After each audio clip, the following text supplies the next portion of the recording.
Ya, salam jumpa saudara-saudara sekalian yang dikasihi Tuhan, seluruh pendengar radio RMC dan juga saudara-saudara yang mendengarkan siaran ini dari Zoom maupun dari YouTube, dan juga yang mendengar melalui aplikasi radio RMC di Android maupun di website dari RMC Radio. Kita bersyukur pada Tuhan atas anugerah-Nya yang memimpin kita selama ini, dan Tuhan selalu juga menyertai kita apapun yang terjadi.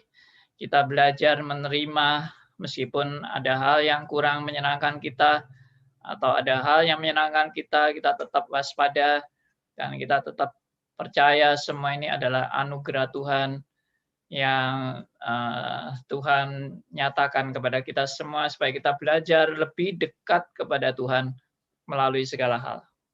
Mari kita berdoa, saudara sekalian, kita mempersiapkan diri untuk acara kita hari ini, yaitu Q&A, question and answer, dari acara dari radio RMC Reform Media Center di Surabaya. Kita berdoa, kita mohon pimpinan Tuhan. Bapa yang di surga, kami datang kepada Tuhan, kami ucap syukur dan terima kasih karena anugerah-Mu, karena Tuhan sudah menyediakan yang terbaik bagi kami. Kami biarlah belajar menerima apapun yang Tuhan mau berikan kepada kami, karena kami percaya Tuhan adalah Maha Baik, Tuhan Maha Sempurna, Tuhan Maha Berdaulat, dan apapun yang Tuhan berikan kepada kami adalah baik dalam kehendak dan rencana Tuhan yang sempurna. Terima kasih Tuhan, kami masyarakat juga malam hari ini. Kami biarlah Tuhan boleh memimpin kami di dalam segala yang kami bicarakan, supaya semuanya boleh berasal daripada Tuhan sendiri, dan kebenaran itu berasal daripada firman Tuhan sendiri, sehingga kami boleh lebih dekat kepada firman-Mu.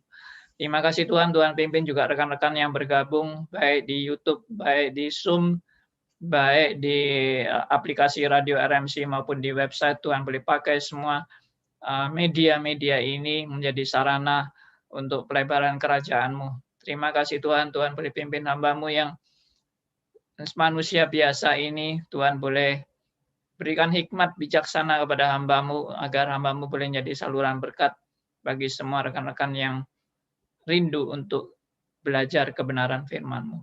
Kami serahkan doa kami dan seluruh waktu ini dalam nama Tuhan kami Yesus Kristus, Tuhan dan Juru Selamat kami yang hidup sampai selamanya.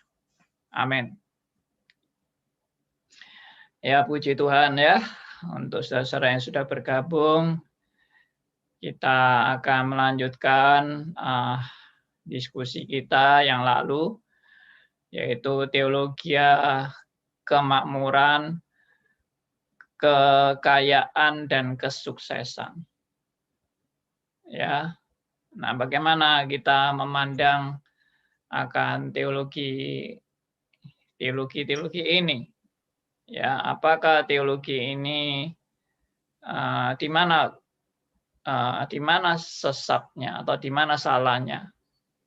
Ya, dan apakah memang salah kalau orang itu punya keinginan kaya, sukses, dan sebagainya? Ya, nah jadi tolong siapa yang itu mic-nya tolong di-mute supaya tidak pertumpukan suaranya dengan saya. Ya, jadi dalam hal ini kita akan sama-sama belajar dari kebenaran firman Tuhan. Oke ya, saya sudah menyimpulkan beberapa hal yang lalu di dalam acara obrolan santai tentang bagaimana pandangan kesalahan daripada teologi sukses atau teologi kemakmuran atau teologi kekayaan ini. Ya, nah kesalahan utama adalah karena mereka presupposisi pada bahwa Tuhan kita itu atau Allah Bapa kita itu adalah Allah yang maha kaya, dan kalau Allah maha kaya pasti anak-anaknya juga kaya semua. Maka kaya ini diterjemahkan secara hurufiah dan secara lahiriah, ya, jasmaniah, bahwa benar-benar kaya itu kaya secara konkret. Jadi kaya harta, harta benda, ya, dan lalu dikait-kaitkan dengan yang lain seperti sukses, kemakmuran dan sebagainya. Karena Allah kita adalah Allah yang Maha Kuasa, Maha Dahsyat, Maha Berdaulat, dan apapun yang Tuhan kehendaki pasti terjadi. Maka anak-anaknya juga seperti itu. Apapun yang diinginkan anak-anaknya ya pasti akan berhasil karena ini anak orang kaya. Ya. Nah, logikanya seperti itu. Kalau seorang bapak yang kaya raya konglomerat lalu anaknya jadi tukang cari puntung rokok kan memalukan sekali. Ya, dan pasti ayahnya marah-marah kepada anaknya dan bikin malu orang tuanya kan. Lalu anaknya mau apa gagal, mau berbuat itu gagal, berbuat ini gagal, ya ayah juga akan malu dong kalau anaknya gagal-gagal terus, ya. Nah, ini lihat bapakmu sudah sukses dan sudah berhasil melakukan segala sesuatu yang diinginkan oleh bapakmu, ya anaknya juga harus sukses dong. Maka tentunya anak itu akan diajari bagaimana supaya benar-benar hidup sukses. Nah, itulah logikanya. Jadi Bapak di surga yang maha kaya, anaknya juga harus kaya. Bapak di surga juga apapun yang dikehendaki akan terlaksana, maka anaknya juga akan terlaksana semua yang diinginkan. Ya. Tapi kenyataannya apakah benar demikian? Ya, apakah benar semua anak Tuhan itu kaya, semua anak Tuhan itu sukses, semua anak Tuhan itu akan berhasil? Nah, lalu mereka membuat teori lagi. Jadi kalau ada anak Tuhan yang tidak sukses, tidak berhasil, tidak kaya, maka pasti anak Tuhan itu something wrong. Mungkin simpen-simpen dosa, ya mungkin kurang hubungan pribadi dengan Tuhan, ya mungkin hidupnya masih dikuasai kedagingan dan sebagainya, sehingga dia tidak bisa sukses. Nah, itulah rumus-rumus mereka yang kalau kita lihat secara alkitabiah ini jelas-jelas tidak sesuai dengan prinsip Alkitab. Meskipun kelihatannya memang itu Alkitabiah. Kelihatannya. Barang palsu selalu mirip dengan aslinya. Kalau kita tidak hati-hati, kita akan terjebak kepada barang-barang palsu itu yang dijual dengan teriak-teriak yang menjual, ini asli, ini asli, ini asli. Padahal itu barang palsu. Ya, kita harus hati-hati sekali. Karena tidak ada barang palsu yang berbeda sama sekali dengan aslinya. Barang palsu selalu mirip dengan aslinya. Dan barang palsu yang berkualitas akan amat sangat mirip dengan aslinya. Sehingga orang sulit membedakan kalau tidak memeriksanya dengan sangat teliti dan menguasai mana yang asli dan mana yang palsu. Oke ya, yang kedua, konteks kesalahan daripada orang-orang teologi sukses adalah karena mereka memakai perjanjian lama itu sebagai standar untuk zaman kita sekarang. Jadi di perjanjian lama memang sering Tuhan berjanji kepada umatnya bahwa kalau kamu setia, kamu taat kepada Tuhan, maka Tuhan akan memberikan segala kelimpahan berkat, kekayaan, kemakmuran, ya, keberhasilan dan tanah itu akan subur dan kamu akan diberkati dalam segala hal yang dalam perjalanan hidupmu. Nah, itu berkat-berkat Allah yang dijanjikan di perjanjian lama itu diterapkan untuk perjanjian baru. Padahal konteksnya sangat berbeda sekali. Kalau kita mau meneliti bahwa ternyata di perjanjian lama itu perjanjian Allah itu bukan kepada pribadi-pribadi, tapi perjanjian Allah itu kepada umat Israel. Ya, kepada umat Israel. Dan perjanjian Allah itu dalam rangka Israel itu sebagai umat pilihan Allah di tengah-tengah bangsa kafir. Maka Tuhan itu menyatakan janjinya kepada umat Israel, ya, di tengah-tengah bangsa kafir, mau menunjukkan bahwa Allah Israel adalah Allah yang hidup, adalah Allah yang memperhatikan umatnya, adalah Allah yang menyatakan berkat dan kutuk kepada umatnya. Kalau umatnya taat, Tuhan memberkati. Kalau umatnya tidak taat, Tuhan akan menghukum. Nah, itulah Tuhan yang hidup, Tuhan yang nyata, Dan supaya semua bangsa mengetahui bahwa Allah Israel adalah Allah yang hidup dan Allah yang berkuasa atas segala bangsa. Nah, itu juga, dan juga perjanjian Allah kepada umat Israel itu dalam rangka mempersiapkan bangsa ini untuk perjanjian Allah itu digenapi, yaitu terpusat kepada kedatangan Mesias yang pertama kali, yaitu Tuhan Yesus Kristus. Maka perjanjian itu perjanjian yang Tuhan selalu nyatakan sampai kedatangan Tuhan Yesus yang kedua kali. Jadi kalau konteksnya itu kita lupakan, lalu kita terapkan untuk zaman sekarang, itu sudah istilahnya bukan konteksnya lagi, atau bukan zamannya lagi. Saya tidak katakan bahwa perjanjian lama itu sudah tidak berlaku. Masih jelas perjanjian lama itu adalah kebenaran-kebenaran yang sangat hakiki yang harus kita pelajari secara prinsipnya. Tapi ada hal-hal yang kita harus tahu bahwa tidak setiap hal di perjanjian lama itu berlaku seterusnya.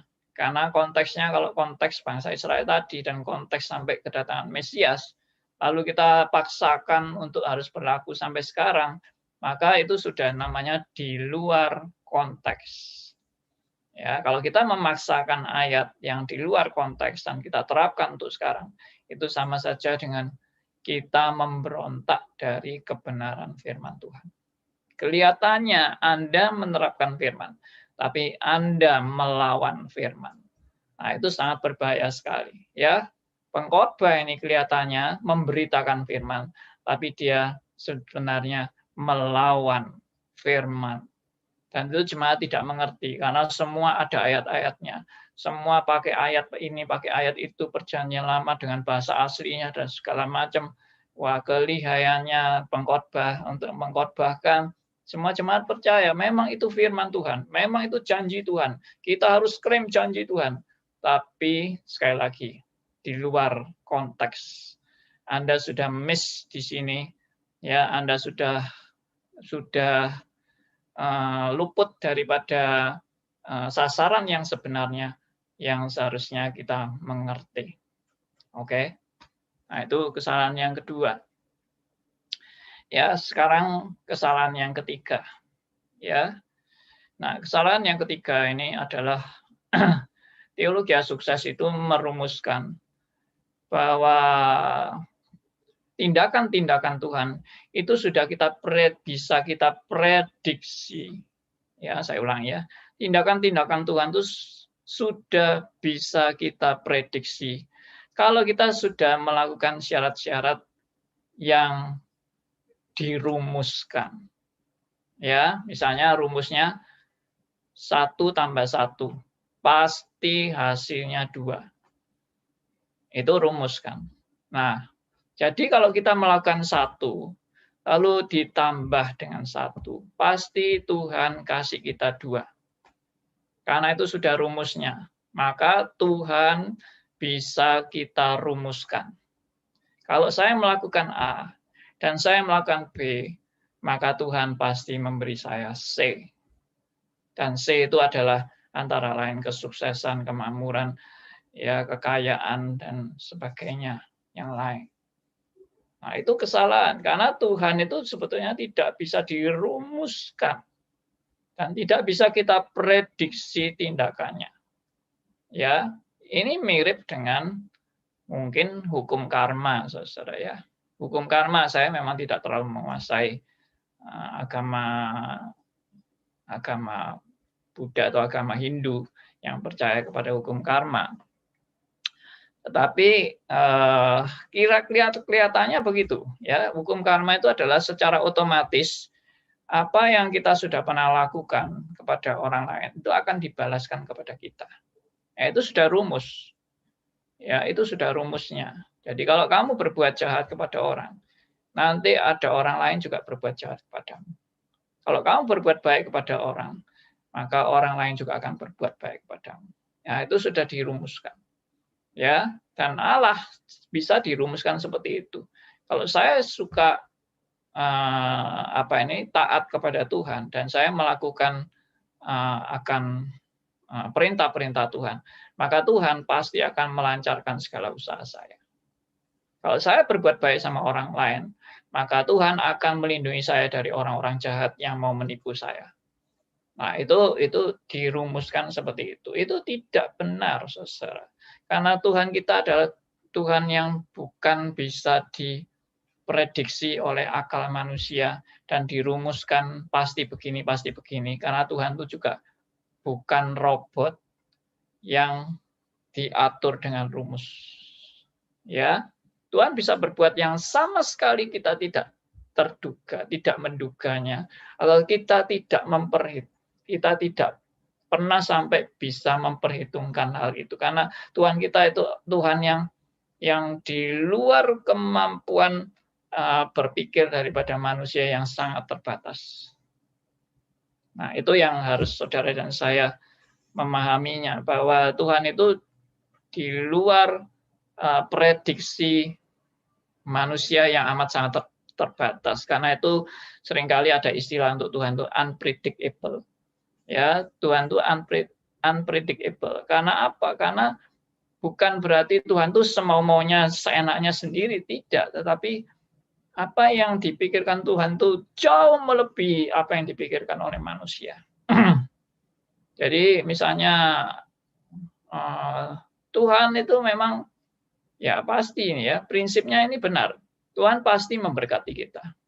Itu benar itu. Tuhan itu pasti memberkati anak-anaknya. Itu benar. Tapi bagaimana berkat Tuhan bagi anak-anaknya, itu yang kita nggak paham.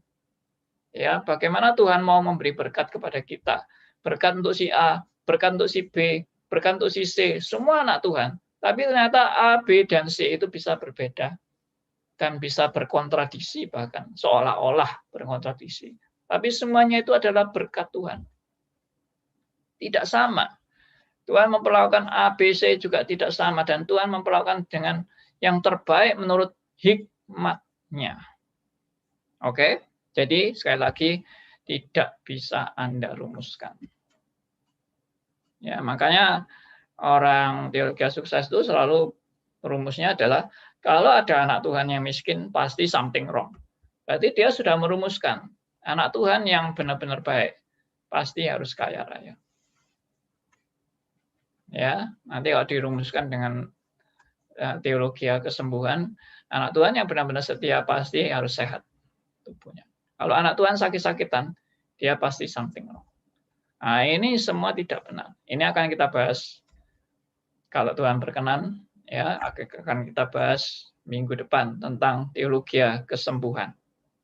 Ya, yang seringkali juga diadakan KKR kesembuhan dan sebagainya. Tapi masa COVID-19 ini sudah KKR kesembuhan sudah mungkin nggak ada ya.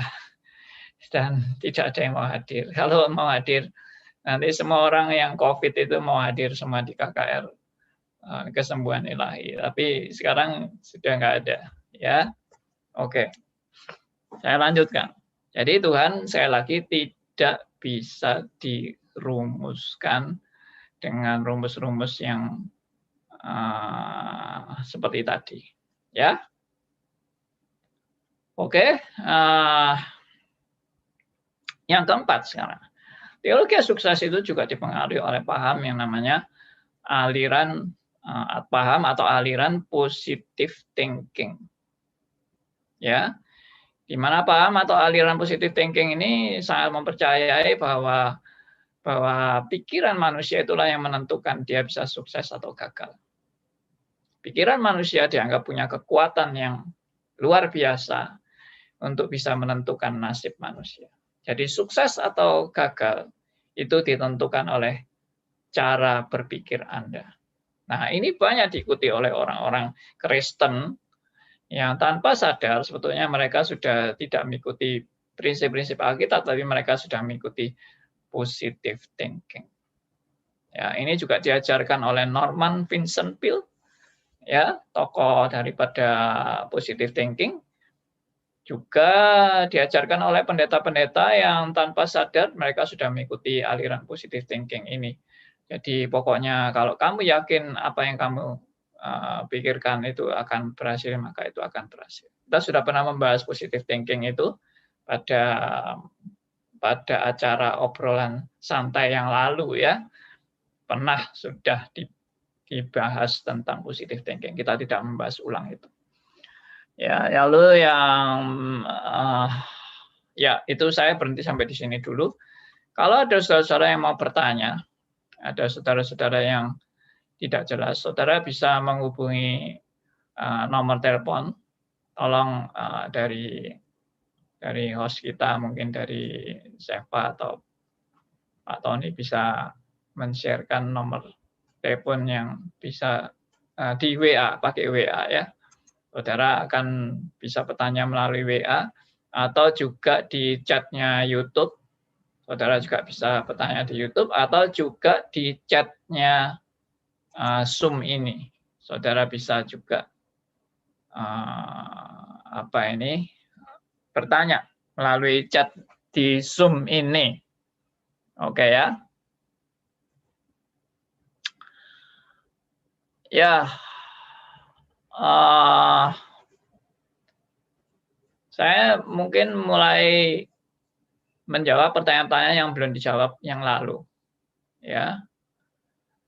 Jadi dalam acara obrolan santai yang lalu itu ada pertanyaan-pertanyaan, saya akan coba bacakan pertanyaannya. Dari Pak Beni Susilo Putro.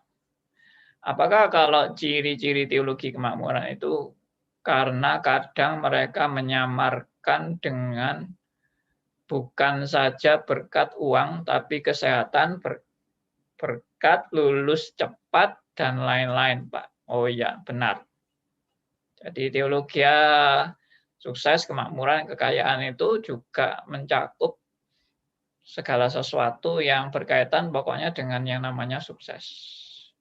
Ya, termasuk mungkin wah bisa cepat lulus ya, atau wah bisa sembuh dari segala penyakit, wah bisa naik pangkat, ya kedudukan dan sebagainya. Ya. Lalu ini dari Theodor. Kalau kamu taat, Tuhan Allah akan berikan berkat. Antara lain dapat di Mazmur 133 ayat 1-3, yaitu saya sudah bahas. Itu konteksnya adalah konteks bangsa Israel, bukan konteks untuk individu. Ya, saya mau tegaskan kembali bahwa konteks Perjanjian Lama itu adalah Israel secara lahiriah ya atau jasmania. Sedangkan di Perjanjian Baru konteksnya adalah Israel secara rohani. Jadi penekanan di Perjanjian Baru adalah nilai-nilai rohani, bukan nilai jasmani. Sedangkan masalah jasmani bagaimana di Perjanjian Baru? Masalah jasmani di Perjanjian Baru Tuhan sudah sangat menegaskan bahwa Tuhan itu memberi berkat makanan, minuman, atau pakaian, atau ya pokoknya sandang pangan semuanya. Tuhan itu memberi berkat itu kepada semua makhluk. Semua makhluk. Sehingga Tuhan menggambarkan burung di udara yang tidak menuai, tidak menabur, ya, tapi dia diberi makan Bapamu yang di surga. Tuh, burung aja itu di dalam, boleh dikatakan penjelasan Tuhan Yesus mengatakan apa? Burung di udara aja itu di dalam kontrol Allah. Kita kan pikiran kita kan seringkali, oh burung itu bebas terbang kemana, enggak ada yang kontrol kan. Tapi ternyata burung itu di dalam kontrol Allah. Dalam pengajaran Tuhan Yesus yang lain, Tuhan Yesus pernah mengatakan apa? Ya, bahwa tidak ada seekor pun burung itu yang jatuh di luar kehendak Bapamu di surga. Ya, bayangkan itu, kata-kata Tuhan Yesus. Tidak ada seekor pun dari burung-burung itu yang akan jatuh di luar kehendak Bapa. Ini adalah perkataan-perkataan yang luar biasa dari Tuhan Yesus yang menunjukkan apa? Allah kita adalah Allah yang mengontrol segala sesuatu. Ya, dan Allah juga tahu kebutuhan Anda dan saya. Bahkan masalah makanan dan minuman dan pakaian itu atau sandang pangan itu adalah masalah yang Bapa di surga itu memelihara setiap ciptaannya secara anugerah umum. Ya, jadi itu kita sudah untuk hal-hal seperti itu sepertinya itu sudah bukan suatu hal yang perlu kita istilahnya mengemis-ngemis kepada Tuhan. Artinya, kenapa Tuhan Engkau tidak memberi aku kekayaan? Kenapa Tuhan Engkau tidak memberi aku makanan dan sebagainya. Itu sebetulnya sudah nggak perlu dipertanyakan lagi karena burung di udara aja diberi makan Bapamu yang di surga, apalagi kamu, hai manusia. Ya, jadi memang semua itu ada perkecualian. Tentunya ada orang di dunia ini yang lapar juga ada wilayah-wilayah tertentu seperti kalau tidak salah di mana ya Nigeria atau di mana itu yang pernah sampai kelaparan bukan main dan sebagainya. Ya ada memang, tapi itu tidak berarti kita meragukan akan pemeliharaan Allah karena Tuhan itu mengontrol segala sesuatu. Kalau Tuhan tidak mengontrol, semua akan kolaps. Dunia ini akan hancur berantakan kalau Tuhan tidak mengontrol semuanya. Ya. Oke. Lalu ada pertanyaan lagi dari Theodore, ini banyak memberi pertanyaan ya. Jadi siapa sebenarnya pemberi berkat? Ya jelaslah Tuhan yang memberi berkat, ya kaya atau miskin itu adalah berkat Tuhan. Karena apabila merujuk kepada Yohanes 1 ayat 18, Bapa itu roh dan tidak ada seorang pun yang pernah melihat Bapa. Ya sepertinya ayat ini tidak ada hubungannya dengan yang kita bahas ya. Oke, dari Pak Andreas, bagaimana menurut pendapat Bapak atas pendapat ini? Manusia berusaha tapi Tuhan yang menentukan. Kaya atau miskin atas izin Tuhan. Rancangan Tuhan dan rencana manusia seperti langit dan bumi.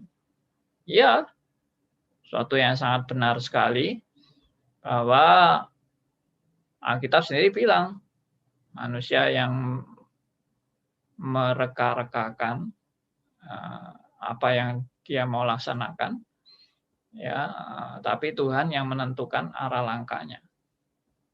Ya, manusia berusaha, tapi Tuhan yang menentukan arah langkahnya. Ya, coba kita baca di Amsal pasal 16 ayat yang ke-9. Amsal 16 ayat yang ke-9. Bentar ini HP saya kok hang.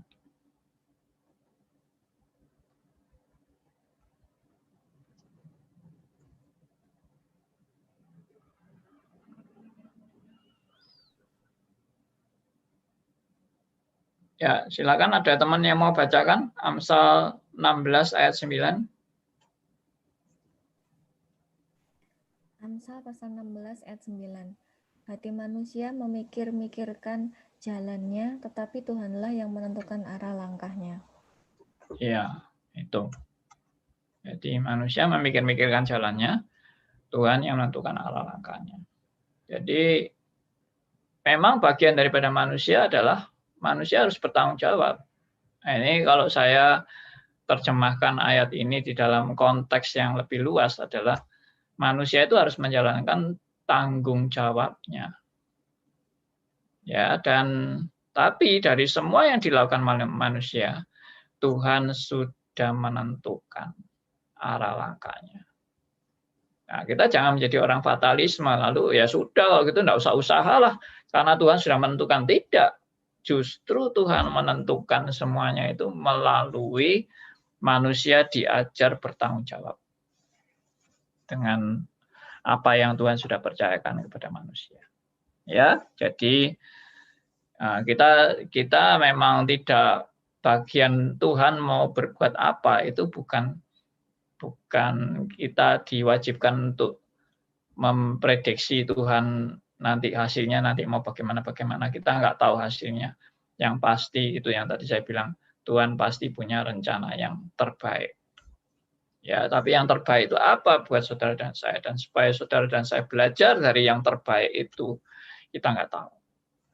Tapi pasti yang terbaik. Dan kewajiban kita, tanggung jawab saudara dan saya adalah melakukan juga yang terbaik yang Tuhan sudah percayakan kepada kita. Hasilnya terserah Tuhan. Ya. Amsal 22 ayat 2 itu ya Theodor Nehemia sudah sharing. Itu saya sudah sharingkan minggu lalu juga ayat itu. Oke, ini ada pertanyaan lagi dari Theodor. Pak, kalau teologi kemakmuran itu salah, apakah semua penganut teologi kemakmuran itu akan ditolak surga? Berdasarkan Matius 7. Saya tegaskan bahwa orang diselamatkan itu bukan karena teologinya. Ya, harap ini dicatat baik-baik. Saya sudah beberapa kali menyatakan kebenaran ini bahwa orang itu masuk surga atau tidak bukan disebabkan karena teologinya. Misalnya, teologimu apa? Teologi kesuksesan, maaf, masuk neraka ya. Teologimu apa? Arminian, aduh, maaf, Anda tidak bisa masuk surga karena Anda Arminian. Tidak, sama sekali tidak. Ya, kita diselamatkan itu karena apa? Bukan juga karena percaya kepada Yesus, salah. Kita diselamatkan itu karena anugerahnya. Loh, kok Bapak bilang bukan karena percaya kepada Yesus? Bukankah orang yang percaya kepada Yesus itu janji Tuhan akan diselamatkan? Iya, saya tahu itu orang yang percaya kepada Yesus akan diselamatkan. Tapi Anda bisa percaya itu karena apa? Itu poin utamanya. Dari mana Anda bisa percaya? Itu jawabannya adalah dari anugerah Tuhan. Kalau Tuhan tidak memberi anugerah kepada Anda tetap keras hati. Dan Anda tetap menolak Tuhan dalam hidup Anda. Ya, karena apa? Manusia itu, sekali lagi, mati rohani, buta rohani, ya, hatinya sudah membatu. Kalau bukan pekerjaan Tuhan yang menghancurkan hati yang membatu itu menjadi lembut, ya, maka manusia akan terus mengeraskan hatinya. Ya, itu. Oke, saya sudah menyelesaikan semua pertanyaan-pertanyaan yang lalu. Kalau saudara ada pertanyaan-pertanyaan yang sekarang, silakan. Kalau mau langsung ngobrol di Zoom juga silakan, ya. Jadi ini waktu kita masih ada 1 jam lagi, ya, cukup lama. Ya, kita santai-santai aja. Memang ini adalah bukan pelajaran stres. Ini ada sempat kita ngobrol-ngobrol aja, ya. Ya, ini sudah ada yang rekan-rekan yang bersama-sama di Zoom, ya. Terima kasih sudah bergabung semuanya. Ya, kalau mau tanya, mau pendapat, silakan. Ya, kita saling melengkapi dan saling juga mendengarkan. Malam Pak Andi. Ya, Pak Stefanus dari Bitung, ya. Iya. Puji Tuhan. Memang ini teori kemakmuran ini nggak gampang. Semakin kita mengenal Tuhan, kita dapat membedakan semua ini. Itu pengalaman dalam hidup saya. Tadinya saya mengikut Tuhan, kadang-kadang saya memperalat Tuhan supaya Tuhan kabulkan apa yang saya inginkan. Tetapi semakin hari, semakin saya mengenal Tuhan lebih dalam, saya sangat menghargai kedaulatan Tuhan. Memang sebagai manusia kita ingin, tapi biarlah kehendak Tuhan yang jadi. Ini satu pengalaman yang sangat berharga, dan saya harapkan sama anak-anak, bagaimana kita belajar menghargai kedaulatan Tuhan. Seperti Yes. tadi sudah diungkapkan, manusia merencanakan tapi Tuhan menentukan. Mari kita datang dengan rendah hati. Iya. Jangan kita peralat Tuhan dan jangan juga kita mencuri kemuliaan. Terima kasih. Yes. Sangat baik sekali Pak Stefanus, yang mendapat juga banyak pencerahan ya dari teologi reform. Puji Tuhan. Jadi kita seringkali tanpa sadar memperalat Tuhan untuk menuruti segala keinginan kita. Jadi Tuhan itu yang jadi jongosnya kita atau budaknya kita. Kita yang jadi bosnya Tuhan.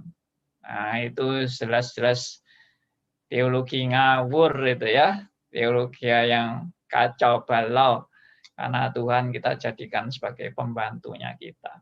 Padahal Tuhan itu Raja yang kita sembah dan kita muliakan. Tapi herannya kok bisa-bisanya manusia berdosa ini malah membalik semua kebenaran dan justru kita yang jadi bos, Tuhan yang jadi pembantunya kita. Karena itu saya seringkali pakai ilustrasi Tuhan kita ini dijadikan jin lampu Aladin oleh para teologi sukses.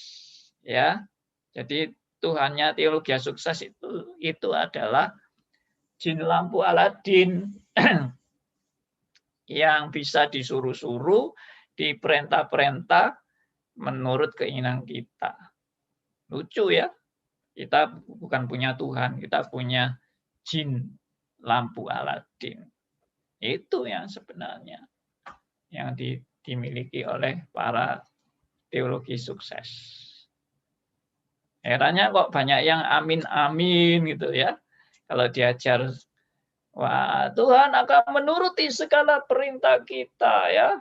Asal kita punya iman, Tuhan pasti akan menuruti segala keinginan kita dan permintaan kita. Ya, jadi iman itu adalah lampu Aladinnya, itu iman. Jadi saudara kalau sudah pegang lampu Aladin, jinnya pasti nurut Anda. Itu kan ceritanya jin lampu Aladin. Saya ternyata punya ide mengkaitkan Tuhannya teologi sukses dengan jin lampu Aladin ini suatu hal yang bagus sekali sebenarnya ya. Maksudnya bagus itu, wah cerita ini bagus sebetulnya. Cerita jin lampu Aladin ini sebetulnya kalau saya lihat pengarangnya ya, saya tidak kenal pengarangnya sih, tapi kalau saya duga pengarangnya ini mengarang tentang jin lampu Aladin ini sepertinya sindiran bagi orang-orang yang suka memperalat Tuhan menuruti segala keinginannya. Ya. Bagus itu jin lampu Aladin itu. Nah, oke, ada pertanyaan atau yang lain mau sharing silahkan. Ada pertanyaan Pak dari Pak Feby Cindrawa. Karma apa sama dengan hukum tabur tuai? Apakah sama dengan hukum tabur tuai itu memang ada di Alkitab. Ya, barang siapa yang menabur dia akan menuai.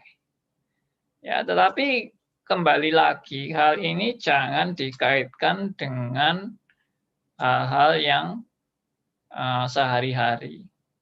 Ya, karena ini adalah sebetulnya hal yang prinsip. Hal prinsip. Ya, hal prinsip itu tabur tuai itu adalah orang yang menaburkan kebenaran Injil, dia akan menuai dari kebenaran Injil itu. Yaitu orang-orang yang bertobat dan kembali kepada Tuhan. Tapi itu pun juga harus diingat bahwa orang-orang yang bertobat dan kembali kepada Tuhan itu bukan karena jasa kita yang menabur, ya, tapi itu karena juga anugerah dan kasih karunia Tuhan kepada orang-orang pilihannya. Ya, jadi dalam hal seperti ini jangan hukum tabur tuai itu dijadikan semacam hukum karma. Ya, dan rumus seperti yang tadi saya bilang, Tuhan itu sudah kita tentukan dengan rumus-rumus. Kalau saya melakukan ini, Tuhan pasti melakukan itu. Kalau saya melakukan itu, Tuhan pasti melakukan ini. Nah, itu sudah kita bisa rumuskan. Jadi enak ya, Tuhan itu bisa kita peralat dengan rumus-rumus ini. Ya, jadi kita bisa klaim Tuhan. Tuhan, kalau saya sudah kasih persembahan, Engkau membalasnya 100 kali lipat ganda. Ya sudah, tinggal kita klaim aja, kan itu rumusnya kan. Saya kasih 1 juta rupiah persembahan untuk Tuhan. Tuhan akan balas 100 kali lipat ganda. Ya, tinggal saya klaim. Kalau saya sudah kasih 1 juta, tinggal Tuhan, saya tunggu ya janjimu 100 juta. Ayo kirim ke saya. Wah, enak ya punya Tuhan kayak gitu. Tinggal diklaim-klaim aja. Seperti itu. Nah, itu herannya juga banyak orang yang percaya seperti itu. Heran sekali ya. Kenapa orang begitu mudah percaya kepada berita-berita bohong? Tapi memang betul. Saya sendiri waktu ikut karismatik juga, saya juga sedikit-sedikit terpengaruh dengan model-model sugesti-sugesti itu atau positive thinking seperti itu ya, tanpa sadar bahwa kita itu sebenarnya sudah sering memerintah Tuhan. Tapi puji Tuhan ya, Tuhan tuh pelan-pelan memberitahu kepada kita bahwa itu adalah teologi yang salah dan menyesatkan. Ya, oke. Malam Pak Andi. Ini Bapak Elia ini dari Denpasar ya. Silakan. Iya Pak. Saya sudah chat di WA, tapi itu ya nanti biar bagiannya Ibu Seva ya. Saya tertarik setelah COVID Pak. Dulu Pak sering siaran di radio tanpa muka. Setelah itu pakai YouTube, oh kita bisa melihat. Bisa dengan apa namanya? IG ya, IG live, oh bisa melihat. Yeah. Kemudian saya berbagi ya teman-teman ya, kita ngobrol ya, sedikit ngobrol. Kemudian saya pernah usul sama Pak Andi kalau bisa on call gitu ya, supaya kita merasa, wah kita punya suara didengarkan oleh seluruh pemirsa gitu ya. Hari ini ternyata kita bisa pakai Zoom, ini luar biasa. Saya baru tahu ternyata Seva itu sudah ibu, wow. Jadi saya tadi bilang, sudah ibu karena kemarinnya di RMC Today, saya baru tahu, kirain masih gadis atau remaja gitu. Ternyata sudah ibu. Poinnya adalah gini, kita tahu kalau kita bisa menjadi Kristen itu karena anugerah. Cuma on prosesnya kita nggak tahu ya Pak ya, apakah itu karena anugerah atau karena kita yang membawa. Misalnya seperti kita ikut-ikutan akhirnya kita merasa tergerak gitu ya. Tapi sudah tergerak, ternyata kita ikut paham atau teologi kemakmuran. Itu kan semua proses-proses yang belum menjadi seperti yang Tuhan kehendakin. Nah, apakah begini Pak? Apakah boleh kita satu tahap dulu, biarkan dia salah dulu, yang penting dia jadi Kristen dulu. Setelah itu baru kita ajak ke serius mungkin begitu ya. Nah, poin-poin ini yang saya mau bagikan, yang mau memberikan satu wawasan. Kita nggak tahu kapan waktunya Tuhan, sama seperti yang disalib. Detik terakhir dia ngaku. Bagaimana dia mau menyatakan hidupku sudah di tangan Mesias sebelum tidak ada kesempatan. Nah, bagaimana Pak menyikapin hal ini Pak? Itu dulu Pak. Oke. Jadi kita nggak tahu kapan waktunya orang bertobat. Tapi bagaimana kalau orang itu kita lewatkan di jalan-jalan yang kurang benar dulu gitu ya, atau teologi sukses dulu.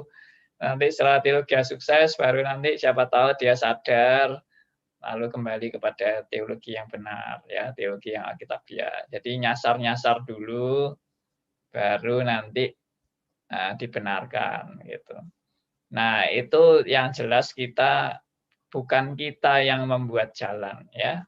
Yang membuat jalan itu Tuhan. Seperti saya kan juga dulu mulai dari nyasar-nyasar dulu. kacau-kacau dulu, bahkan saya hampir pernah menjadi penganut agama lain ya. Saya pernah dari sudah jadi Kristen itu saya malah kepingin pindah agama di agama seberang itu. Sampai seperti itunya saya waktu itu bergumul ya. Nah, Tuhan memang buat kita mengalami pergumulan ya, atau pergolakan di dalam batin kita ya. Kebenaran itu bagaimana dan sebagainya. Itu adalah bagian memang proses yang Tuhan sudah persiapkan bagi kita. Tapi bukan kita yang ngatur itu. Kita tidak bisa mengatur. Kita memang mau berbuat yang terbaik untuk mengajak orang datang pada kebenaran, tapi jalan mereka untuk menuju pada kebenaran itu entah mau lewat kiri, lewat kanan, langsung lurus atau bagaimana, itu nanti Tuhan yang ngatur. Ya, kita yang mengajak, mungkin dia menolak dulu atau bagaimana, atau kacau-kacau dulu pandangannya dia. Ya, kita belum tahu juga memang. Kan belum ending ya, hidupnya dia belum ending. Jadi saya percaya seperti tadi juga, kalau memang dia orang pilihan, ya Tuhan akan menentukan. Cuma kita tetap perlu untuk menjadi saksi bagi dia, untuk menunjukkan jalan yang benar kepada dia, tapi entah dia mau terimanya kapan, itu waktunya Tuhan. Ya, nah, itu saya setuju dengan pendapat dari rekan kita ya, Elia, ya, yang di Denpasar. Ya, rekan kita Elia ini juga punya pergumulan yang luar biasa ya dalam masalah kesehatannya. Saya salut dengan perjuangan Elia yang mengalami jatuh bangun juga. Tapi Tuhan terus pelihara dia di dalam pemahaman dia akan kebenaran juga, dia juga banyak belajar. Ya, puji Tuhan. Ada pertanyaan lain yang kelihatannya sudah beberapa pertanyaan ini ya. Seva, tolong bisa bacakan. Ada pertanyaan dari Pak Arif S. Apakah teologi sukses terpengaruh gerakan New Age ataukah ada kaitan dengan era industrialisasi setelah Perang Dunia Kedua sehingga pada konteks masa itu memang sangat dibutuhkan motivasi agar jemaat Kristen bisa bangkit membenahi ekonomi yang sedang amburadul? Terima kasih, Pak Andi. Iya, apakah dipengaruhi New Age? Saya kira bisa juga sih. Ya, jadi New Age itu kan sebetulnya perpaduan antara mistik timur dan logika barat. Ya. Dan manusia selalu bisa terpengaruh pada dua hal itu, yaitu dunia mistik dan dunia rasio. Manusia selalu dipengaruhi oleh dua dunia itu. Dan mungkin memang paling cocok adalah di Asia ini, seperti di Indonesia. Itu dunia mistiknya sangat kuat sekali. Ya, dan kadang-kadang percaya kepada hal-hal yang kelihatannya tidak masuk akal itu dijadikan suatu rumus. Seperti misalnya ada, ya maaf saya mungkin sebutkan ini ya, ada gereja tertentu yang mengajarkan kalau mau sembuh harus pakai aji-aji tertentu gitu ya, atau pakai bahan-bahan tertentu untuk dia bisa sembuh dari penyakitnya. Itu percaya benar itu. Seperti contohnya ponari. Masih ingat ponari, saudara ya? Ponari itu kan anak kecil yang punya batu sakti itu. Ya, lalu waduh itu gila benar waktu itu ya. Orang-orang sampai berbondong-bondong antre ke rumahnya ponari. Padahal dia anak kecil yang mungkin baru 5 tahun atau 6 tahun. Ya, semua berbondong-bondong ke ponari untuk minta kesembuhan. Lalu semua bawa air, untuk airnya dicelupkan jadi batunya itu dicelupkan ke airnya, lalu airnya menjadi air sakti yang bisa menyembuhkan. Itu banyak sekali orang-orang yang percaya seperti itu, termasuk agama Kristen juga percaya yang mistik-mistik seperti itu, ya. Di Alkitab juga ada sebenarnya hal-hal seperti itu, ya, yang misalnya ular tembaga itu kan orang kalau melihat ular tembaga itu lalu tidak dipakut ular, ya. Lalu Paulus juga pernah ditulis di Perjanjian Baru itu bahwa Paulus itu punya sapu tangan, dan sapu tangannya itu menjadi sapu tangan tanda petik sakti yang bisa dipakai untuk menyembuhkan orang pada waktu itu. Ya, itu tertulis di kitab suci, ya, sapu tangannya Rasul Paulus itu menjadi sapu tangan sakti. Nah, itu seringkali dijadikan bahan-bahan untuk kita percaya kepada dunia-dunia mistis seperti itu. Sehingga mungkin sekarang ya ada yang namanya minyak urapan, ada yang namanya benda-benda tertentu yang kadang-kadang itu malah bisa jadi jimat itu malahan. Ya, jadi jimat. Makanya kalau saya lihat di Alkitab itu barang-barang yang cenderung akan dijadikan jimat itu dimusnahkan oleh Allah. Ya. Nah, ini kita harus perhatikan baik-baik yang di Alkitab itu. Jadi model-model orang kaya, orang bisa sukses dan sebagainya karena benda-benda tertentu dan kepercayaan-kepercayaan tertentu itu justru dimusnahkan. Jadi contohnya seperti tabut perjanjian. Dulu di Perjanjian Lama itu tabut perjanjian itu menjadi barang sakti yang dipercaya sangat kuat sekali oleh orang-orang Israel bahwa kalau mereka perang bawa tabut perjanjian pasti menang. Pasti Tuhan menyertai. Nah, itu bentuk rumus itu. Jadi kalau saya bawa tabut perjanjian, pasti saya menang perang. Nah, berarti dia sudah merumuskan Tuhan, kan? Tuhan ini kalau ada tabut perjanjian, pasti buat kita menang perang. Tapi ternyata bangsa Israel sudah pernah pakai tabut itu bahkan kalah perang, bahkan tabutnya direbut oleh bangsa kafir. Itu benar-benar memalukan sekali, dan itu menunjukkan bahwa manusia tidak bisa merumuskan Tuhan.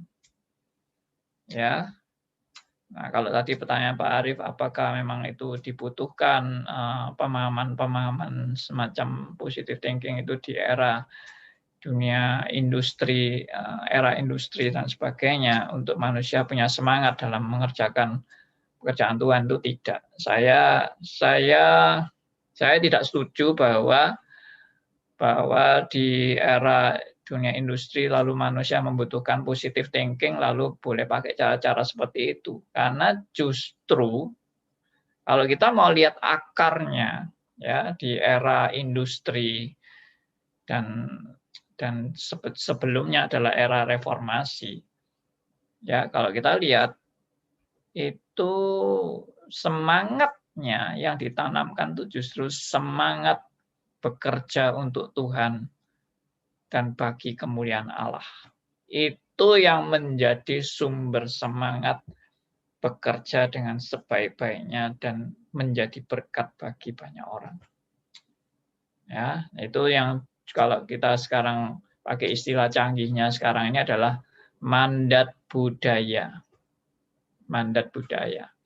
Dengan mandat budaya kita terpanggil untuk mengerjakan segala tanggung jawab kita ini dengan sebaik-baiknya untuk kemuliaan Tuhan dan bukan untuk kepentingan dan kenikmatan diri kita sendiri.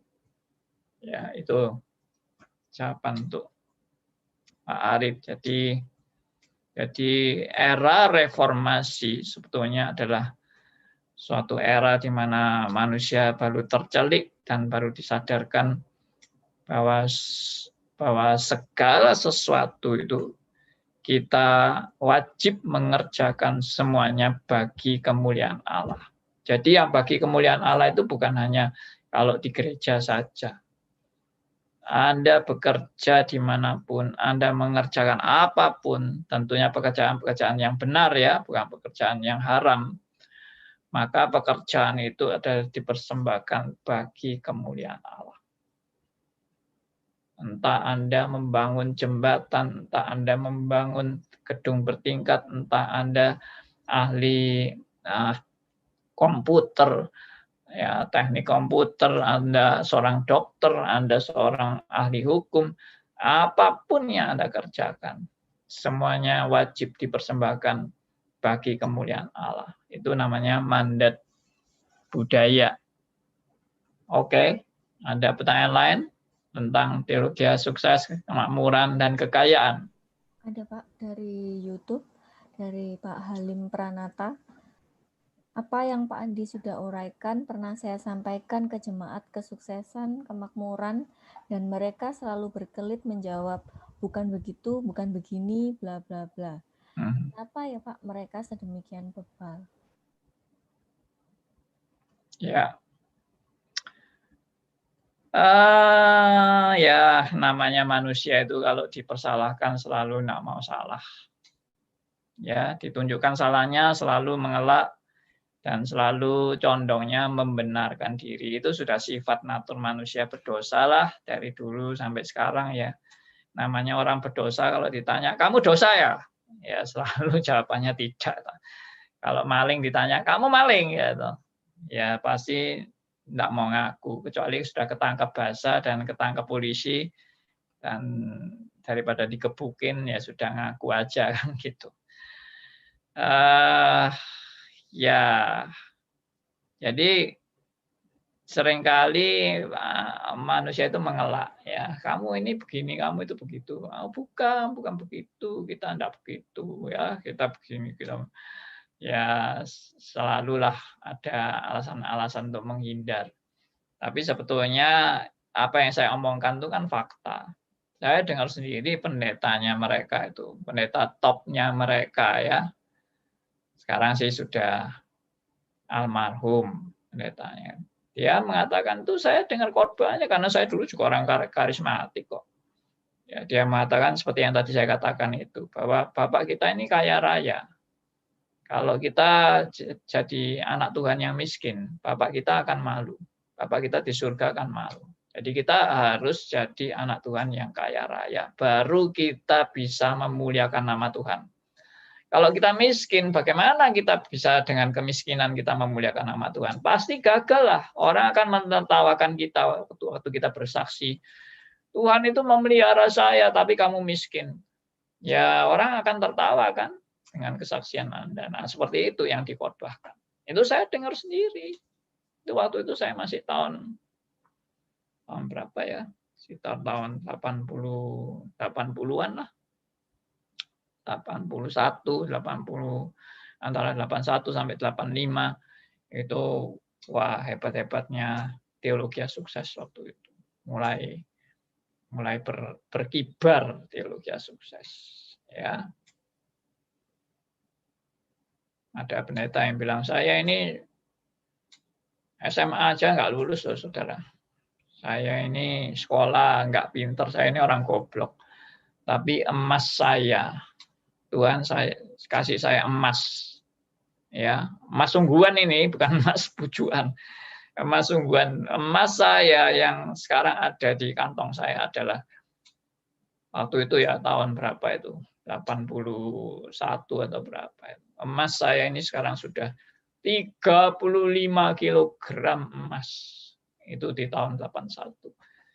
Ya, dia membanggakan sekali bahwa dia meskipun tidak lulus SMP atau SMA ya saya rasanya SMP aja nggak lulus. Nggak tahu. Saya lupa itu SMP atau SMA. Pokoknya nggak sampai universitas. Jadi dia tidak lulus itu, lalu tapi dia sekarang diberkati Tuhan kaya raya luar biasa. Itu adalah contoh orang yang di dalam Tuhan pasti sukses. Nah, ini Pak Aryo pasti tahu itu ya. Ya, Pak Aryo ini sudah menguasai dunia karismatik ini. Saya kalau lihat Pak Aryo itu senang saya. Ya, karena beliau ini dari gereja yang Protestan pindah ke gereja karismatik, ngaco-ngaco sampai akhirnya kena reform. Ya, puji Tuhan. Ya sama lah, saya dulu juga gitu. Ngaco-ngaco gitu. Ya, ayo siapa lagi? Silakan. Ada dari Pak Sinto Hadi Wirawan. Maaf, apakah ada akibat secara langsung teologi kemakmuran terhadap keselamatan kekal? Coba diulangi, enggak jelas maksudnya. Apakah ada akibat secara langsung teologi kemakmuran terhadap keselamatan kekal? Oh, ya. Apakah ada akibat langsung teologi kemakmuran dengan keselamatan?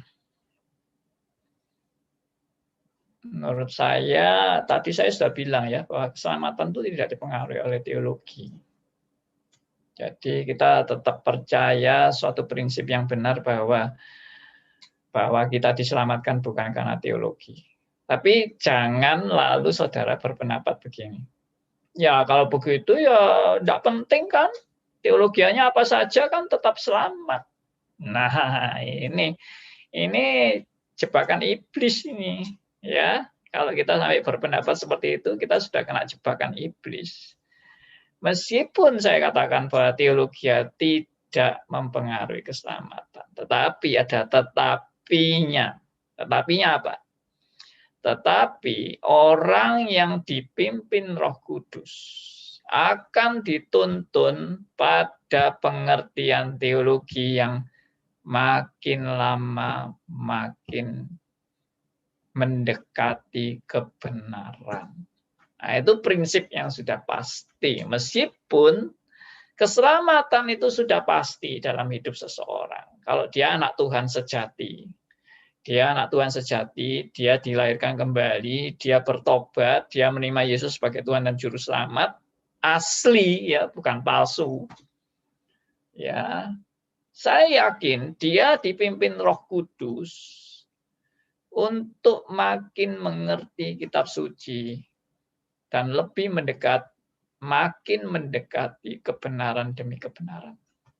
Itu sudah ciri keselamatan. Bukan untuk dia memperoleh keselamatan, tetapi tanda-tanda bahwa dia sudah memperoleh keselamatan adalah dia dituntun kepada pengertian teologi yang makin lama makin sesuai dengan prinsip Alkitab. Ya, Tuhan Yesus pernah bilang apa? Kalau kamu mengerti kebenaran, maka kebenaran itu akan memerdekakan kamu.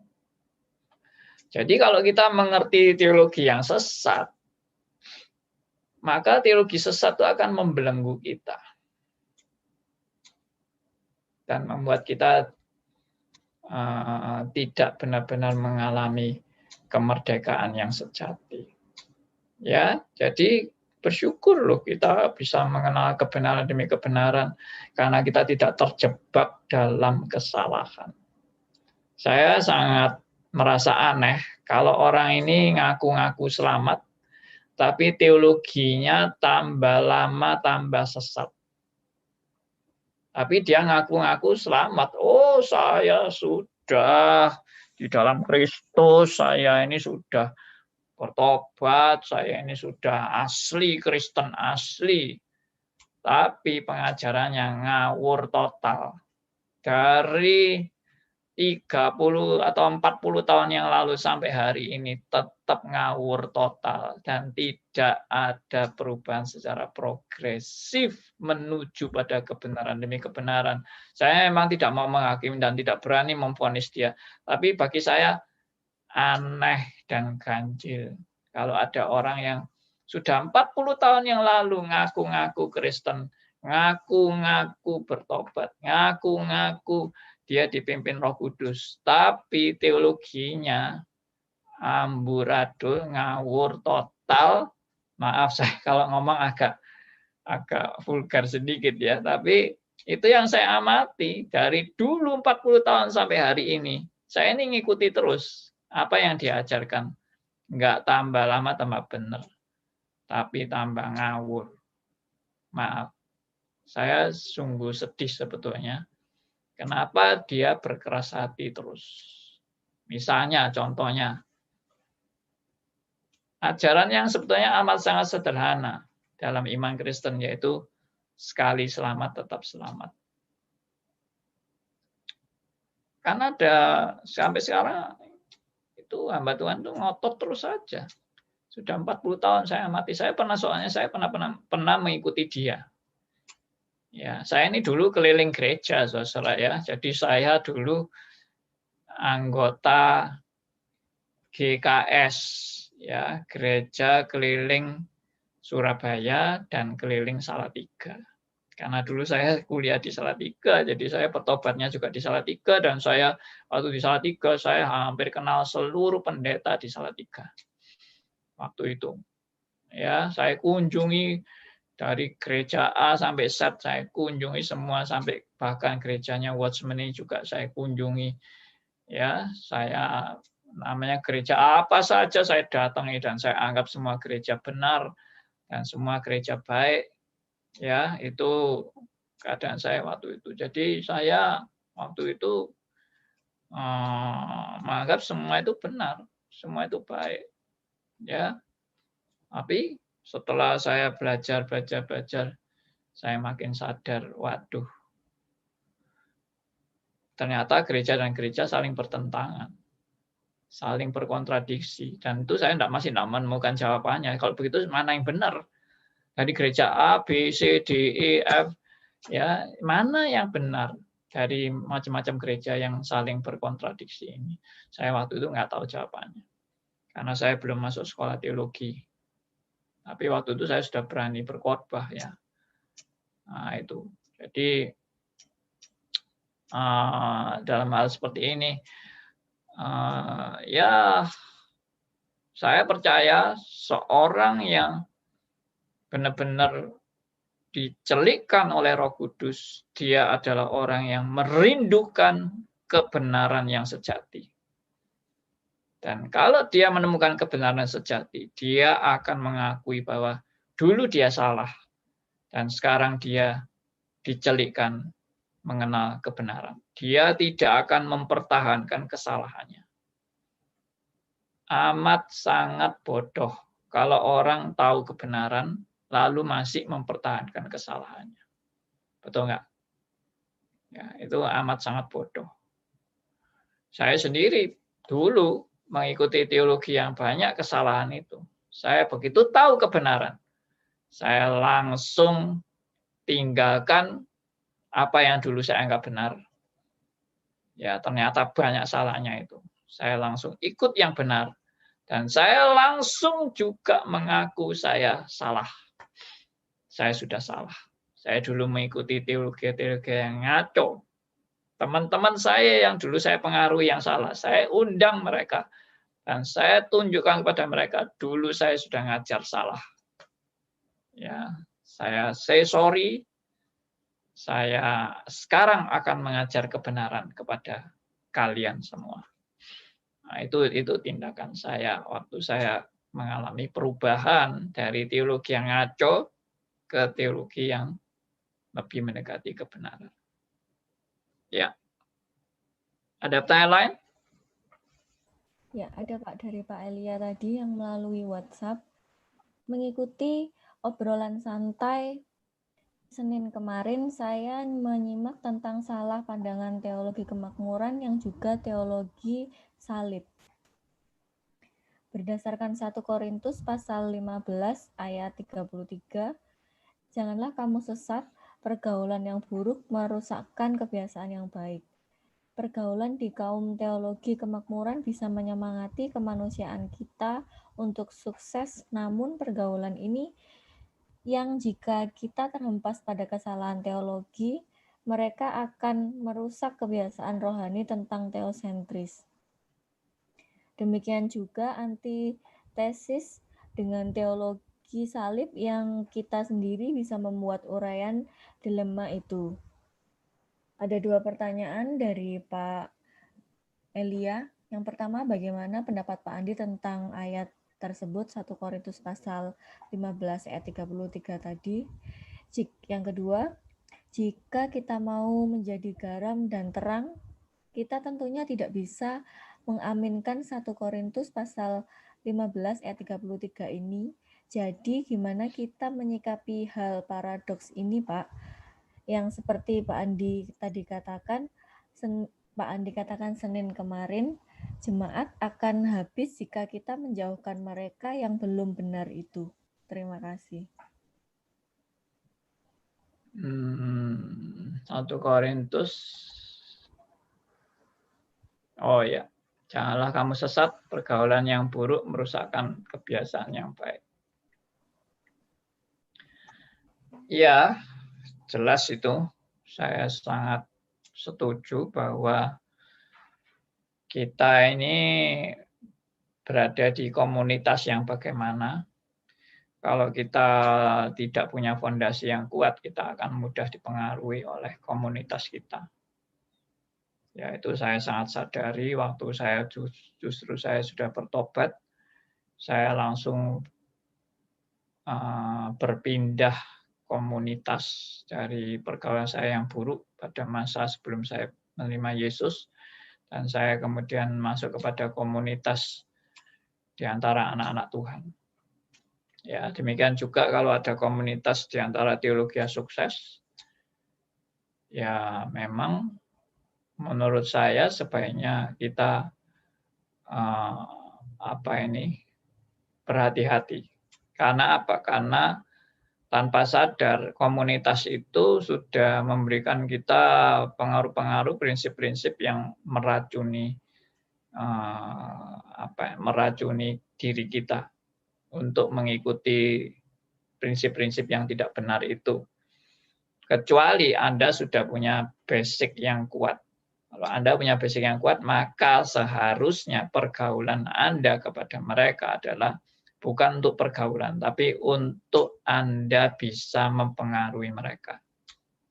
Jadi kehadiran kita di tengah-tengah komunitas yang salah adalah seharusnya peran kita adalah menjadi garam dan terang bagi mereka yang tersesat.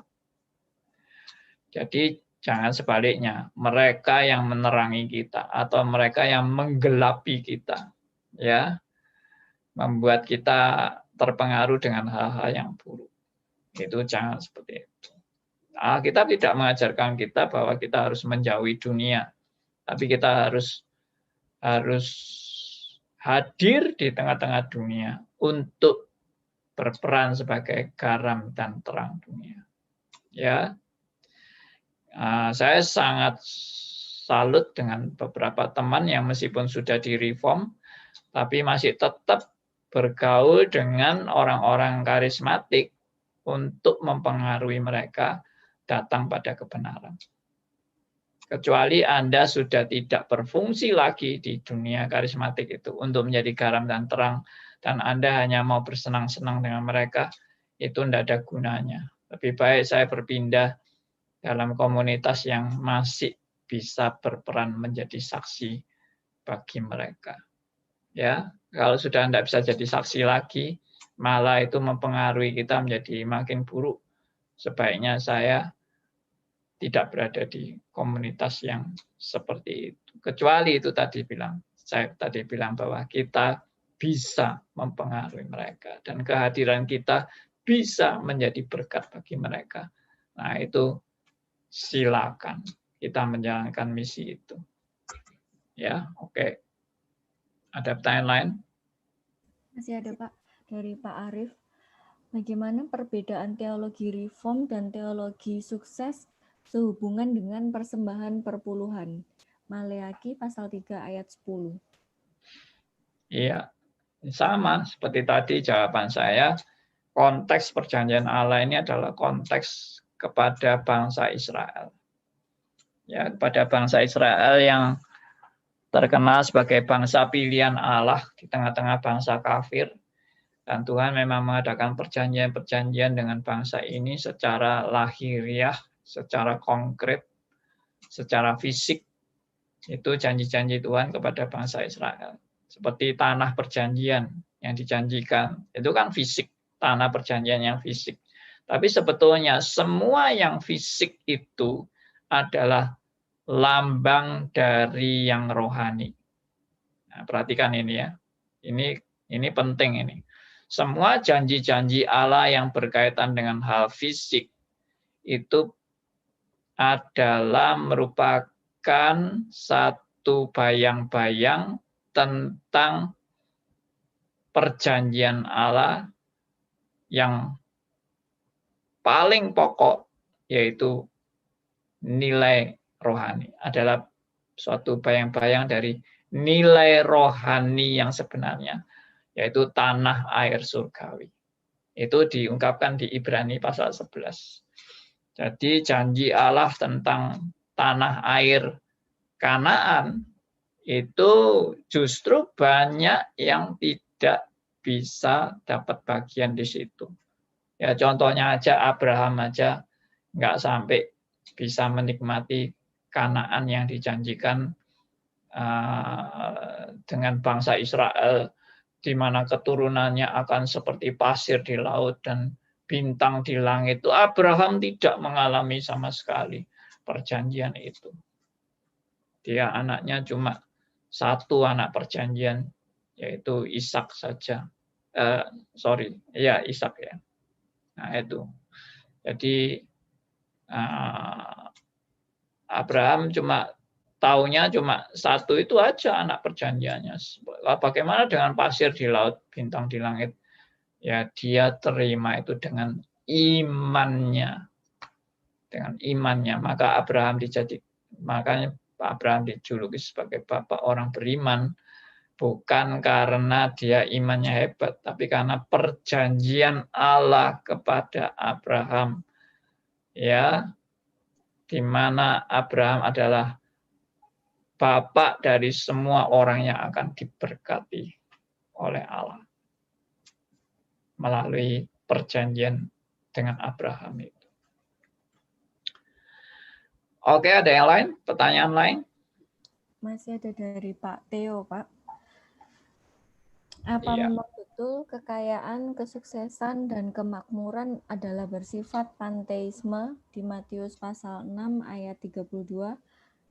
Ucapan Yesus mengindikasikan ketika hal tadi menjadi bagian hidup mereka yang tidak kenal Allah. Ya, saya kira bukan hanya bentuk panteisme aja, tapi memang materi itu menjadi berhalanya manusia ya, materi itu. Panteisme itu kan semuanya itu adalah Allah. Ya, harta itu juga bisa dijadikan Allah, yaitu memang bisa dikaitkan dengan panteisme. Ya, dan itu semua dicari oleh bangsa-bangsa yang tidak mengenal Allah. Jadi kalau kita sebagai anak Tuhan, orientasi kita adalah hanya untuk masalah materi, maka kita juga identik dengan bangsa yang tidak mengenal Allah. Karena orientasi hidup kita itu hanya untuk berkat-berkat jasmani. Jadi banyak orang Kristen yang orientasi berkat Allah itu adalah berkat jasmani. Kalau itu orientasi dia, itu menjadi pusat perhatian dia, maka dia itu tidak berbeda dengan bangsa yang tidak mengenal Allah. Itu memang Tuhan sudah kasih peringatan kepada saudara dan saya untuk jangan dikuasai kekhawatiran tentang makanan, minuman, dan pakaian. Karena Bapakmu yang di surga tahu bahwa kamu memerlukan semuanya itu. Sudah, Bapak di surga itu tidak perlu diingatkan lagi. Bapak di surga jangan lupa ya kasih saya makanan, minuman, dan pakaian. Ya, jangan membiarkan saya sampai kelaparan, Bapak. Ya, jangan sampai membuat saya telanjang karena saya tidak punya pakaian, Bapak. Tolong diingat terus ya. Ya, jangan lupa loh ya Bapak ya. Tidak perlu Tuhan itu diingatkan. Tuhan sudah tahu apa yang paling perlu bagi manusia. Ya, nah itu kadang-kadang kita berdoa itu mendoakan Tuhan. supaya Tuhan tuh ingat janji Tuhan. Jangan Tuhan sampai lupa, jangan Tuhan sampai pikun. Nah, itu juga salah kan? Gimana itu kita kok masa kita malah mendoakan Tuhan? Ya, seharusnya yang perlu didoakan tuh kita, bukan Tuhan yang didoakan. Yang sering lupa bukan Tuhan. Tuhan tidak pernah lupa sama sekali. Yang sering lupa ya kita sendiri, kita lupa. Tuhan tidak perlu didoakan supaya Tuhan melakukan yang benar. Karena Tuhan sudah tahu apa yang paling benar dan apa yang paling baik. Yang tidak ngerti apa yang benar dan apa yang terbaik itu ya kita. Jadi semua itu terbalik. Kita seringkali mendoakan Tuhan. Seharusnya yang didoakan tuh kita. Gitu kan? Masa Tuhan tuh pikun sehingga kita perlu mengingatkan. Masa Tuhan tuh tidak tahu kewajibannya sehingga kita perlu mengingatkan kewajiban Tuhan. Masa Tuhan tuh tidak punya belas kasihan sehingga kita lebih berbelas kasihan daripada Tuhan berbelas kasihan. Ya, jadi seperti misalnya itu orang yang menolak double predestinasi. Oh, berarti Tuhan tuh kejam ya. Tuhan itu menentukan orang binasa. Oh ya berarti kamu itu lebih mengasihi ya daripada Tuhan mengasihi. Hebat sekali kamu. Ya, Tuhan tuh kalah loh sama kamu. Ya, kamu tuh punya kasih lebih hebat daripada kasihnya Tuhan. Ya, contoh lain misalnya Abraham tawar-menawar dengan Tuhan tentang Sodom dan Gomora. Loh, itu berarti kan Abraham kalau memang ditafsirkan seperti apa adanya tawar-menawar itu, berarti Abraham itu punya kasih yang lebih besar daripada kasihnya Allah loh. Allah itu kejam loh, mau membinasakan Sodom dan Gomora. Ya, Abraham tuh punya belas kasihan yang luar biasa loh. Waduh, sampai tawar-tawaran sama Tuhan. Berarti Abraham itu lebih hebat ya kasihnya daripada kasih Allah ya. Itu namanya tafsiran ngawur. Ya, tafsiran yang ngaco. Karena manusia bisa lebih punya hikmat daripada hikmat Allah. Ya, ngawur kan tafsirannya. Ya, kapan Tuhan itu kalah hikmat dengan hikmatnya manusia? Kapan Allah itu kalah bijaksana dengan bijaksananya manusia? Musa mengingatkan Tuhan, Tuhan jangan binasakan bangsa pilihan ini. Bukankah Tuhan yang memilih sendiri bangsa Israel ini? Kenapa Tuhan yang mau binasakan? Akhirnya gara-gara nasihat Musa, Tuhan insyaf. Maka kalau seperti itu bisa disimpulkan, Musa lebih bijaksana daripada Tuhan yang mau membinasakan bangsa Israel. Ya, Musa bisa diangkat jadi penasihatnya Allah. Nanti di surga Musa selalu menasihati Allah. Kalau Allah lagi emosional, Musa yang ngadem-ngademin Tuhan. Tuhan jangan, ingatlah. Tuhan kan sudah pernah ini toh menjanjikan untuk mengasihi umat manusia yang Tuhan ciptakan. Jangan marah-marah Tuhan ya. Jadi Musa ini hebat sekali ya bisa menasihati Tuhan. Nah, itu jelas kesimpulan yang ngawur ya, kacau balau, yang antroposentris. Ya, makanya perlu belajar di stris supaya makin mengerti kebenaran yang hakiki itu bagaimana. Oke. Sudah ya? Masih ada lagi? Sebenarnya masih ada beberapa, cuman waktunya sudah habis, Pak. Iya, banyak yang bertanya ya, maaf ya kalau belum terjawab. Rasanya waktunya kurang ya, tapi nggak apa-apa lah. Kita kalau nanti kelebihan waktu juga ngantuk juga ya. Tapi memang waktu yang kurang ini bikin kita lebih penasaran ya. Ya, nanti kalau ada waktu lagi kita akan bicara lagi. Minggu depan saya janjikan tema kita adalah teologi kesembuhan. Ya, ini kan tadi kemakmuran, kekayaan, kesuksesan. Sekarang teologi kesembuhan. Ada sedikit hubungannya juga ya teologi kesembuhan ini.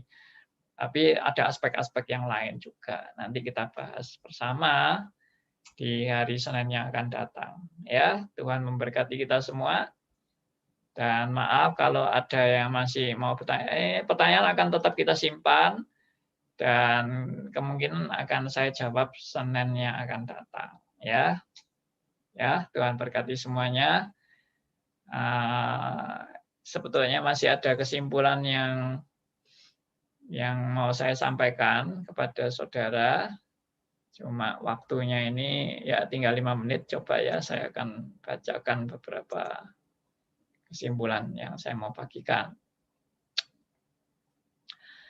Jadi kesimpulannya adalah kaya, ini mirip dengan kesimpulan yang lalu ya. Kaya atau miskin itu adalah sudah di dalam pengaturan Tuhan ya, yang maha bijaksana dan maha kuasa. Itu tidak berarti lalu orang boleh males-malesan, boleh tidak bertanggung jawab, atau menjadi fatalisme, menjadi takdirisme, nasibisme. Tidak. Kita tetap diajar untuk berbuat yang terbaik, dan kita meresponi anugerah Allah dengan penuh tanggung jawab, ya, dan berusaha bekerja sekeras-kerasnya demi untuk kemuliaan nama Tuhan. Itu yang diajarkan Tuhan. Mengenai hasilnya, kita serahkan semua kepada Tuhan. Nah, itu ajaran Alkitab, saudara-saudara ya, bahwa hasilnya semua ada di tangan Tuhan. Amsal 16 ayat 9. Manusia menghitung-hitung jalan yang harus dia jalani, tapi Tuhan yang sudah menentukan arah langkahnya. Ya. Lalu semua yang saudara dan saya miliki ini sebetulnya adalah titipan daripada Tuhan. Dan titipan daripada Tuhan ini harus kita pertanggungjawabkan dengan sebaik-baiknya. Ya, tadi Pak Febi kirim saya kata-kata yang agak guyonan ya. Kekayaan itu adalah titipan Tuhan. Ya, lalu diteruskan lagi ya. Ya, mbok Tuhan kasih titipan yang lebih banyak ya, jangan sikit-sikit titipan Tuhan. Lucu juga ya itu ya. Tapi saya akan jawab ya, itu kata-kata guyonannya itu. Masalahnya Tuhan juga akan jawab guyonan begini ya, kalau itu dibuat guyonan. Ini cuma sekedar guyonan, bukan berarti Tuhan itu betul-betul menjawab seperti itu. Nah, guyonannya adalah ya Tuhan akan bilang, kamu dititipi sedikit aja sudah tidak bertanggung jawab kok. Apalagi dititipi banyak. Tambah kacaulah tanggung jawabmu. Ya, seperti itu. Jadi maksudnya jawaban ini apa? Maksudnya adalah Tuhan itu sudah tahu porsimu itu seberapa. Ya, yang kamu terima itu porsimu. Lebih daripada itu kamu nggak mampu menampung. Ya, karena Tuhan memang sudah kasih kapasitasmu segitu saja. Maka terimalah dengan sukacita kapasitasmu yang dititipi sebegitu. Ya, oke. Sampai di sini dulu. Kita akan tutup dalam doa. Dan kita jumpa hari Senin yang akan datang dalam acara obrolan santai. Mari kita berdoa. Bapa yang di surga, kami sungguh bersyukur dan berterima kasih karena anugerah-Mu. Kami bersyukur karena semua yang Tuhan sudah mau ajarkan kepada kami, Tuhan sudah paparkan melalui diskusi ini. Kami boleh lebih mengerti akan maksud daripada kebenaran firman-Mu ya Tuhan. Biarlah kami selalu belajar menjalani hidup ini untuk lebih dekat pada kebenaran-Mu, kebenaran firman-Mu, dan kami juga boleh hidup lebih mengenal akan kehendak Tuhan dalam kehidupan kami, sesuai dengan firman Tuhan. Terima kasih, kami serahkan doa kami serahkan seluruh rekan-rekan yang mengikuti acara Q&A ini. Tuhan berkati semuanya, baik yang melalui YouTube, melalui Zoom, melalui aplikasi radio, dan website, semuanya Tuhan boleh berkati, sehingga kami berjalan hari demi hari makin sesuai dengan kebenaran firman-Mu. Kami serahkan doa kami serahkan semuanya Tuhan yang sempurnakan dalam hidup kami masing-masing, dalam nama Tuhan kami Yesus Kristus, Tuhan dan Juru Selamat kami yang hidup, kami berdoa. Amin.